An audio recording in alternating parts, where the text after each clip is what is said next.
నేను చెప్పేది ఏంటంటే అదొక అంశం అయితే దాంట్లో ఒక 2004 సంబంధించినటువంటి ఒక ఇన్సిడెంట్ నేను జనానికి కూడా గుర్తు చేయాల్సుకున్నా. 2 ప్రాంతాలకు సంబంధించిన ప్రజలకు గుర్తు చేయాల్సుకున్నా. జయ జయ తెలంగాణలో ఆఖరి చరణం ఉంటది. గోదావరి కృష్ణమ్మలు మన బీళ్లకు మల్లాలి, ప్రత్తని మాగాణాలతో పసిడి సిరులు పండాలి, సుఖశాంతుల తెలంగాణ సుభిక్షమై ఉండాలి, స్వరాష్ట్రమై తెలంగాణ స్వర్ణయుగం కావాలని ఉంటది.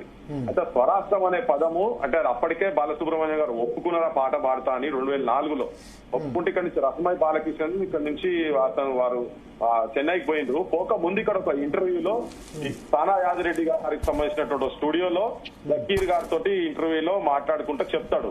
చెప్తా స్క్రోలింగ్ వస్తుంది, TV9 లో స్క్రోలింగ్ వస్తుంది. బాలు నోట తెలంగాణ పాట అని వస్తుంది. ఈ పోయే లోపల మరి ఏం సెట్ జరిగిందో తెలియదు. అప్పటికే అడ్వాన్స్ కూడా తీసుకున్నారు పాడేటందుకు ఆ పాట. పోయిన తర్వాత ఆ లైన్ మీరు ఒకసారి నాకు అదంతా చూపియండి అని చెప్పి చూపించి ఈ లైన్ తీసేస్తే నేను ఈ పాట పాడతా లేకుంటే నేను పాడ అన్నాడు. స్వరాష్ట్రం అనేది నేను పదం నేను పలకదలుచుకొని పాడ అన్నాడు. అయితే అప్పుడు అందశ్రీతో మాట్లాడితే అందశ్రీ గారు ఏం చెప్పి ఇట్లా బాలు గారు పాడతా అన్నారు, కానీ ఈ పదం తీసేస్తే పాడతా అంటున్నారు కదా, తీయకుండా మాత్రం పాడ అని చెప్పిండు. అంటే అయితే అవసరం లేదు, తన వాడాల్సిన అవసరం ఏం లేదు, నా పదమే తీయ అని చెప్పని చెప్తే రిటర్న్ వచ్చిన తర్వాత రామకృష్ణ గారు, ఇప్పుడు విజయనగరం సంబంధించినటువంటి రామకృష్ణ, ఆంధ్ర ప్రాంతం సంబంధించిన రామకృష్ణ గారే వారు కూడా ఘంటసాలతో సమకాలికంగా అప్పుడు పాడిండు. తర్వాత బాలు గారితో కూడా పాడిండు వాళ్ళు. ఓకే, సో తన ఇమ్మీడియట్ చెప్పంగానే ఏం పైసలు అడగకుండా పాట పాడిండు. తన ఆ పాట వాడిండు. అది జనం లోపల కూడా వచ్చింది.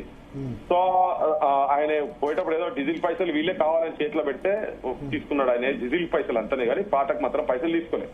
సో ఇప్పుడు మేమేమంటున్నాం అంటే ఆంధ్ర ప్రాంతం తెలంగాణ ప్రాంతం పక్కకు పెట్టి ఆయన తనది రామకృష్ణ గారిది అక్కడ గౌరవం దొరకలేదు. తనకు తెలంగాణ పాట వాడిందని చెప్పి అక్కడ ఇప్పుడు దాకా ఆయన విగ్రహం పెట్టనీయలేదు. రాజమండ్రిలో వాళ్ళ స్నేహితులంతా కలిసి ఒక జమ చేసుకొని రాజమండ్రిలో విగ్రహం పెడతామంటే ఈయన తెలంగాణ పాట వాడిండు కాబట్టి ఈయన పెట్టొద్దని కావాలని తీసుకొచ్చి రాజశేఖర రెడ్డి విగ్రహం పెట్టింది అక్కడ. కానీ ఈయన విగ్రహం అక్కడ లేదు, పెట్టలేదు, కనీసం అడగలేదంట. అక్కడ వాళ్ళ ఇంట్లో చెప్పిన ముచ్చట చెప్తున్నా నేను, వాళ్ళతో కూడా మాట్లాడినా. సో అటువంటి వాళ్ళ విగ్రహం ఇక్కడ పెడితే మాకేం ఇబ్బంది లేదు, ఏం లేదు. తర్వాత ఇక్కడ ఇంతమంది చనిపోతున్న టైంలో కూడా కనీసం ఎక్కడన్నా వాళ్ళ ఆత్మ ఘోషించాను, ఎక్కడన్నా ఒక చిన్న పాటనన్నా సంఘీభావంగానన్నా ఇక్కడ ఈ ప్రాంతంలో ఇంత పెద్ద ఉద్యమం జరుగుతున్నది, జనం మొత్తం రోజుకు శవాల జాతర తెలంగాణ అవుతుంటే కూడా ఎప్పుడు పాడలేదే, ఎప్పుడు అటువంటి సాహిత్యం ఏం లేదు. తన కూడా కమర్షియల్ పాటగాడు, దేశం మొత్తం తెలిసినటువంటి వాడు. కానీ మన ప్రాంతం ఈ తెలంగాణ ప్రాంతానికి సంబంధించినటువంటి వాళ్ళకు గౌరవం ఇక్కడ దొరకలేదు అని ఇప్పటిదాకా అక్కడ ఈ ప్రాంతానికి సంబంధించినటువంటి వాళ్ళవి అక్కడ కూడా ఇక్కడ పెట్టలే. ఆంధ్రప్రదేశ్ లో ఉన్నప్పుడు ఇప్పుడు వీళ్ళు చనిపోయిన తర్వాత కూడా వీళ్ళ విగ్రహాలు అక్కడెక్కడ పెట్టలే కదా. సో పెట్టినప్పుడు మాకేందంటే ఇప్పుడు పెట్టింది కదా, పెట్టినప్పుడు ఇక్కడ వీళ్ళందరికీ పెట్టిన తర్వాత అప్పుడు బాలసుబ్రహ్మణ్యం గారి విగ్రహం పెట్టాలా లేదా తర్వాత. ఇప్పుడు 2 విగ్రహాలు అండి, ఒకటి ఘంటసాల గారిది మేము సరే పెట్టేసిరు, 2012లో పెట్టిండ్రు, కిరణ్ కుమార్ రెడ్డి గారు అన్నప్పుడు పెట్టిండ్రు. దాని మీద ఇప్పుడు మేమేం మాట్లాడతలేము. మొత్తంగా పెట్టే టైంలో మాత్రం తెలంగాణ సమాజానికి అది తెలియాలన్నా లేదా, మరి ఎవరెవరున్నది ఇక్కడ ఈ ప్రాంతం అస్తిత్వాన్ని కాపాడిన వాళ్ళు అది ఉండాలన్నా లేదా, అదే కదా అస్తిత్వ పోరాటం చేయదు కదా. ఇప్పుడు ట్యాంక్ బండ్ మీద ఎందుకు జరిగినాయి, ఇక్కడ ప్రాంతంలో కవులు కళాకారులకు న్యాయంగా పెట్టలేదు. ఈ 11 సంవత్సరాల్లో ఇప్పుడు 11 సంవత్సరాలు తెలంగాణ వ్యక్తులే ముఖ్యమంత్రులు అయ్యారు, తెలంగాణ వ్యక్తులే ప్రజాప్రతినిధులుగా ఉన్నారు. ట్యాంక్ బండ్ మీద ఒక జి వెంకటస్వామి విగ్రహం తప్ప 1-2-3 విగ్రహాలు తప్ప ఎందుకు పెట్టలేదు, ఎందుకు డిమాండ్ చేయలేదు? ఒకటి రవీంద్ర భారతిలో కూడా పెట్టేస్తుండే ఒకటి. రెండోది అంటే మీరు చెప్పారు కాబట్టి మీరు చెప్పిన దానిలో నా పాయింట్స్. మూడోది ఏంటంటే ఒకటి ఇప్పుడు ఎస్పి బాలసుబ్రహ్మణ్యం సరే ఆ పాట ఎక్కడైనా తెలంగాణ రాష్ట్రానికి వ్యతిరేకమని నేను అనలే కదా. తెలంగాణ రాష్ట్ర ఏర్పాటుకు ఆయన బహిరంగంగా వ్యతిరేకించారు. వినండి మీరు చెప్పారు తెలంగాణ రాష్ట్ర ఏర్పాటును వ్యతిరేకించిన వాళ్ళు, బహిరంగంగా సమైక్యవాదం అయిన వాళ్ళు, మంత్రులు ఇంకా పెద్ద పొజిషన్లకు పోతే పొంగలేంది విగ్రహం సంబంధించిన ఇప్పుడు ఇష్యూ ఏంది? సమైక్య రాష్ట్రం అన్నవాళ్ళు మరి మంత్రులు అయినప్పుడు ఇది ఎక్కడ అదైందంటారా? మంత్రులు అయినారు, ఎమ్మెల్యేలు అయినారు, ఇప్పటికి బహిరంగంగా వ్యతిరేకించిన వాళ్ళు తిరుగుతున్నారు, ఇంకా పెద్ద పొజిషన్ లో ఉన్నారు కదా. అవన్నీ అయినప్పుడు విగ్రహానికి ఇష్యూ ఏంది? నేను చెప్తా. మేము వాళ్ళని కూడా అపోజ్ చేసుకుంటూ వస్తున్నాం. పృథ్వీరాజ్ గా మేము క్రాంతిదళ ఆర్గనైజేషన్ గా వాళ్ళని కూడా వాళ్ళతో ఎప్పుడు మేము చేతులు కలిసిన వాళ్ళం కాదు. ఇంకొకటి నేను చెప్పదలుచుకుంది ఏంటంటే ఇప్పుడు ట్యాంక్ బండ్ మీద విగ్రహాలు పెట్టలేదు అనేది మీరు ఎప్పుడు అనలేదు అంటున్నారు. బహుశా అంటే నేను మీకు ఆ సమాచారం లేకపోవచ్చు. అవి మేము మీరు అనడం కాదు, అసలు పెద్ద ఉద్యమాలు ఎందుకు రాలేదు అని అప్పుడు మిలియన్ మార్చ్ సందర్భంగా మిలియన్ మార్చ్ కంటే ముందు ఇష్యూ వచ్చింది. కానీ 11 సంవత్సరాల్లో 11 విగ్రహాలు కూడా పెట్టలేదు ట్యాంక్ బండ్ తెలంగాణ వైతాళులకు సంబంధించి. మా బాధ అదే కదా, అందుకనే కదా గత 10 ఏళ్ళు కేసీఆర్ అధికారంలో ఉన్నది ఎవరు కదా, ఇప్పుడు అధికారంలో ఉన్నది తెలంగాణ పాలకులే కదా అంటున్నా. అవును, మా వాళ్ళు కూడా దొంగలే భయ్, వాళ్ళ గురించి కూడా అందుకనే వాళ్ళకి వ్యతిరేకంగా మేము చేసినాం కదా. మేము శంకర్ సారంగపాణిలో విగ్రహాలు తయారు చేయించిన తర్వాత వరంగల్ పెట్టేటందుకు, అది కూడా వాళ్ళు పుట్టినటువంటి ప్లేస్ లో వరంగల్ పెట్టేటందుకు మేమైతే ఎన్ని అప్లికేషన్లు ఇచ్చినామో పెట్టనీయలే. మేము మువ్వాల సవాడి అని తెలంగాణకు సంబంధించినటువంటి కంప్లీట్ కళాకారులు, జానపద కళాకారులందరినీ నేరల వేణుమాధవ్ ప్రాంగణంలో పొద్దు నుంచి రాత్రి దాకా, రాత్రి 1-2 గంటల వరకు మీటింగ్ జరిగింది. జరిగిన తర్వాత తీర్మానాలు చేసి విగ్రహాలు చేయించిపోయి అప్లికేషన్ పెట్టా కూడా పర్మిషన్ ఇవ్వలేదు వీళ్ళు లాస్ట్ ప్రభుత్వం. నేను వీళ్ళేం సొక్కదనం వాళ్ళు నేను ఎంటలేను. నేను చంద్రశేఖరరావు లాస్ట్ టైం ఏదో మంచి పని చేసినా నేను మెచ్చుకుంటలేను వాళ్ళ. చంద్రశేఖరరావు పెట్టలే, రేవంత్ రెడ్డి పెట్టలే ఇప్పుడు ఈ 2 ఏళ్ళు. అందుకే కదా. ఒకటి. రెండవది మీరు అదే ఇప్పుడు అదే అందశ్రీ సంబంధించిన జయ జయ తెలంగాణ మళ్ళా పాడింది దాని మ్యూజిక్ డైరెక్టర్ కీరవాణి ఆంధ్రానే కదా. మరి దాని మీద నేను భరత్ గారు మీకు అంటే మీకు మళ్ళీ అపోజ్ చేసిన, అంటే నేను కూడా నా గురించి చెప్తున్నా. నేను దాంట్లో చాలా స్ట్రాంగ్ అపోజ్ చేసిన, చెప్పిన పాడి వినిపించిన ఒక్కని పెట్టు, అది అవసరం లేదు. అది వాళ్ళు కీరవాణి గారు గొప్ప కావచ్చు, కానీ ఏంటంటే తెలంగాణ ఈ రాష్ట్ర గీతానికి సగం ఉండాల్సిన అవసరం లేదు. వాళ్ళు మనకెక్కడ సింపతి చెప్పలేదు, వాళ్ళు ఎక్కడ మన ఉద్యమంలో భాగస్వామ్యం కాలేదు, కనుక అవసరం లేదని చెప్పి నేను చాలా అవుట్ అండ్ అవుట్ నేను నా వాయిస్ ఇచ్చిన. మొన్న కూడా రేవంత్ రెడ్డి ఎన్టీ రామారావు విగ్రహం అన్నప్పుడు కూడా నేనున్నా, రావాయా మరి దుర్మార్గుని నేనున్నా, వ్యతిరేకించే దుర్మార్గుని నేనున్నా, ఏడదొక్కుతో రా అని కూడా చెప్పినా.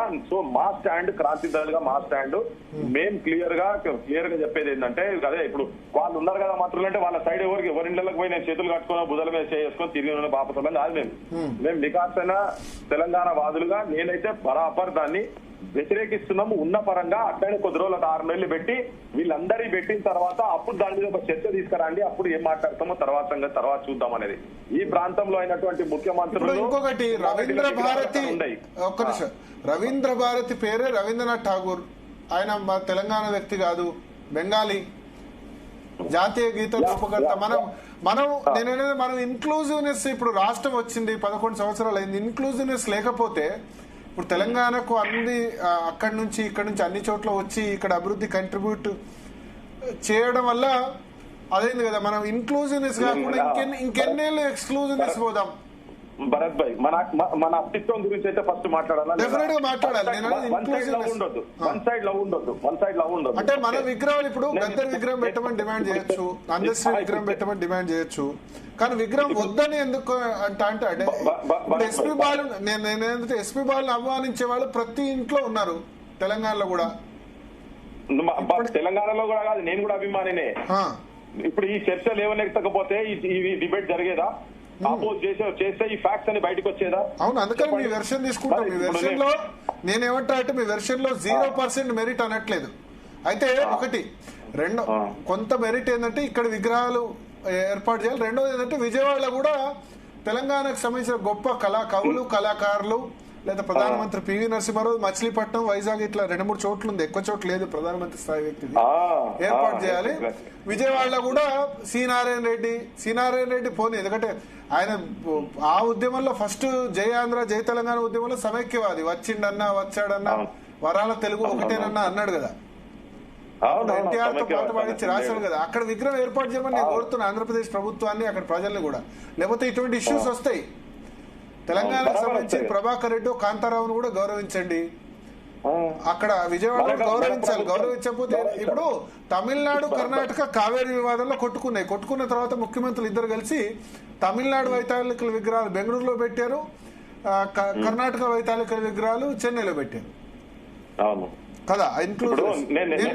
మీ వాదనలో ఏంటంటే తెలంగాణ వాళ్ళ విగ్రహాలు రవీంద్ర భారతిలో ఏర్పాటు చేయాలని అంగీకరిస్తా, ఆంధ్ర విగ్రహాలు విజయవాడలో ఏర్పాటు చేయాలని అంగీకరిస్తా, కానీ విగ్రహ ఏర్పాటు అడ్డుకోవడం దాని మీద నా పర్సనల్ అబ్జెక్షన్ కాదు, నా వ్యక్తిగత objection. But as a channel మేము అన్ని వ్యూస్ తీసుకుంటాం, మీకు తెలుసు. భరత్ భాయ్ నేనేమంటున్నా అంటే, నేను ఇవాళ అది జరగకపోతే తెలంగాణలో ఆంధ్రప్రదేశ్ చర్చ జరుగుతుండేనా?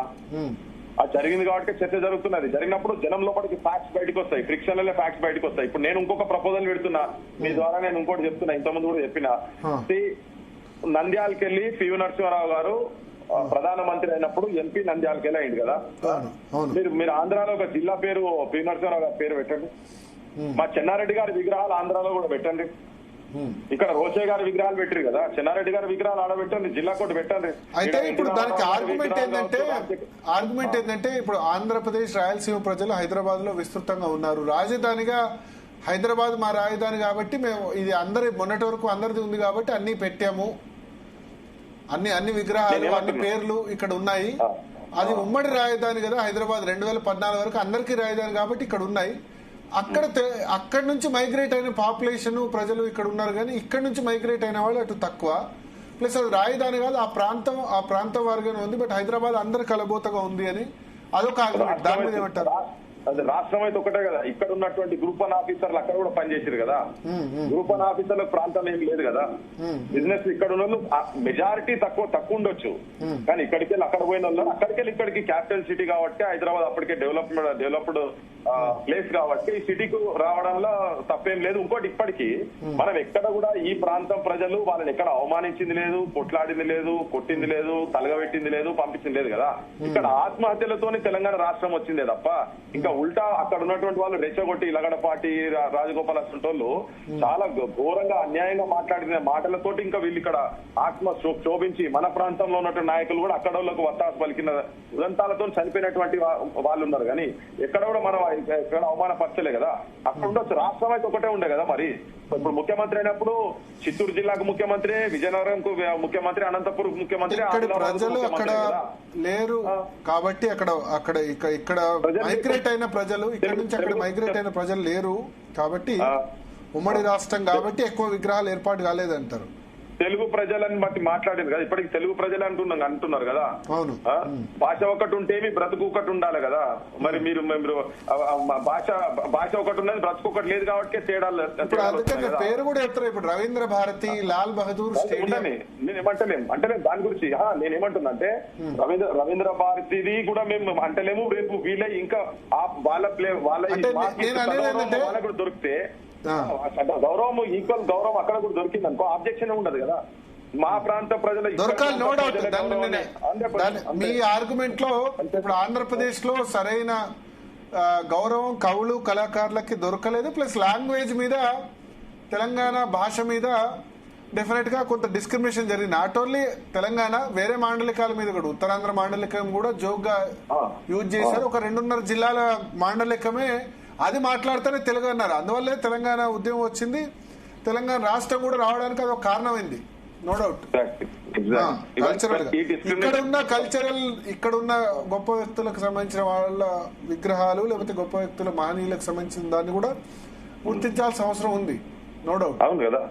అదే మేము ఇప్పుడు నేను అనేది అదే మాకు కావాల్సినవి కూడా ఏంటంటే మీరు చేయండి, కొద్దిగా ఒక 6 నెలలు ఆపి ఇదంతా మొత్తం పెట్టేసేసి ఒక 6 నెలలు అట్లే పెట్టేసేసి మొత్తం నేను తెలంగాణ ప్రభుత్వానికి కూడా చెప్పదలుచుకున్నా, అట్లే చంద్రబాబు నాయుడు గారు కూడా చెప్పదలుచుకున్నా. చలో ఇక్కడోళ్ళు ఇక్కడ పెట్టి ఇక్కడోళ్ళు అక్కడ ఏమేమి పెడతారో పెడితే చర్చ నడవనియండి, జరుగుతుంది కదా, జనం లోపల పోవాలి కదా. ఇప్పుడే ఓపెన్ ఎందుకు చేయాలి? ఇప్పుడు 2 ఉన్నాయి, 2 ఇప్పుడు వేరే ప్రాంతాలకి వచ్చిన చూస్తే తెలంగాణలో కూడా వీళ్ళేనా ఉన్నది అనేది లెక్కలు ఉన్నది కదా.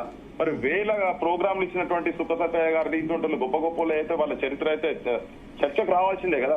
మరి ఇలా వస్తుంది, ఇలా మాట్లాడుతారు, ఇలా జరిగినందుకే ఇలా మాట్లాడుతారు. మాట్లాడడం ఫ్యాక్ట్స్ ఏంటనే కూడా తెలుస్తుంది కదా. రేపు మీరు జీలో కూడా ఇలా మీరు మాట్లాడకపోదు, చర్చ పెట్టకపోదు కదా.